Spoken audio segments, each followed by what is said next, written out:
Banyak dari kita tumbuh dengan gambaran Natal yang sangat rapi. Palungan di tengah, Maria dan Yusuf di samping, dan di satu sudut, 3 orang Majus, lengkap dengan 3 hadiah. Tapi hari ini, saya mau ajak kita membuka Alkitab. Bukan tradisi, bukan cerita turun-temurun, bukan kebiasaan gereja.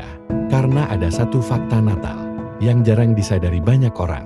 Alkitab tidak pernah menyebut jumlah orang Majus. Tidak satu ayat pun, tidak satu kalimat pun, tidak ada angka.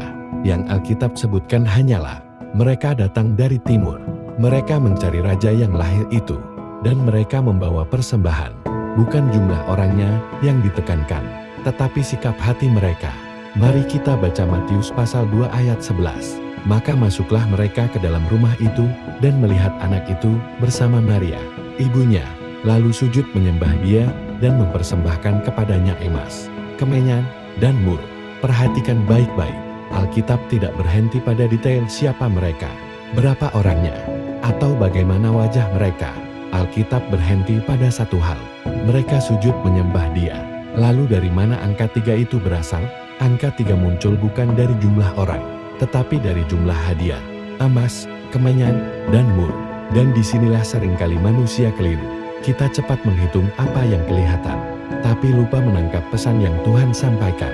Seolah-olah Alkitab mau berkata, jangan sibuk menghitung orangnya, perhatikan apa yang mereka lakukan. Orang Majus ini bukan orang Yahudi, mereka bukan umat perjanjian, mereka bukan ahli Taurat, bukan imam, bukan orang gereja, mereka orang asing, dari timur, dengan latar belakang berbeda. Namun justru mereka yang mau berjalan jauh, mengikuti bintang, menempuh risiko, demi satu tujuan, menemukan Kristus dan menyembahnya. Bandingkan dengan orang-orang di Yerusalem, para imam tahu nubuatan, ahli Taurat tahu kitab, Herodes tahu berita kelahiran itu, tapi tidak ada satupun dari mereka yang melangkah mencari Yesus. Mereka tahu secara kepala, tapi tidak bergerak dalam hati. Sedangkan orang Majus, mereka tidak tahu banyak, tapi mereka mau mencari. Natal hari ini sering jatuh ke kesalahan yang sama. Kita sibuk menghitung berapa kali ibadah, berapa banyak dekorasi, berapa besar acara, berapa ramai jemaat. Tapi Tuhan tidak pernah bertanya soal jumlah. Tuhan bertanya, siapa yang sungguh menyembah? Alkitab sengaja tidak menyebut jumlah orang Majus, karena Natal bukan soal kuantitas, melainkan kualitas hati. Bukan seberapa ramai Natalmu, tapi seberapa dalam penyembahanmu. Bukan seberapa lengkap tradisimu, tapi seberapa rendah hatimu di hadapan Kristus. Orang Majus datang, lalu Alkitab berkata, mereka sujud. Ini bukan sekadar membungkuk, ini sikap tunduk total.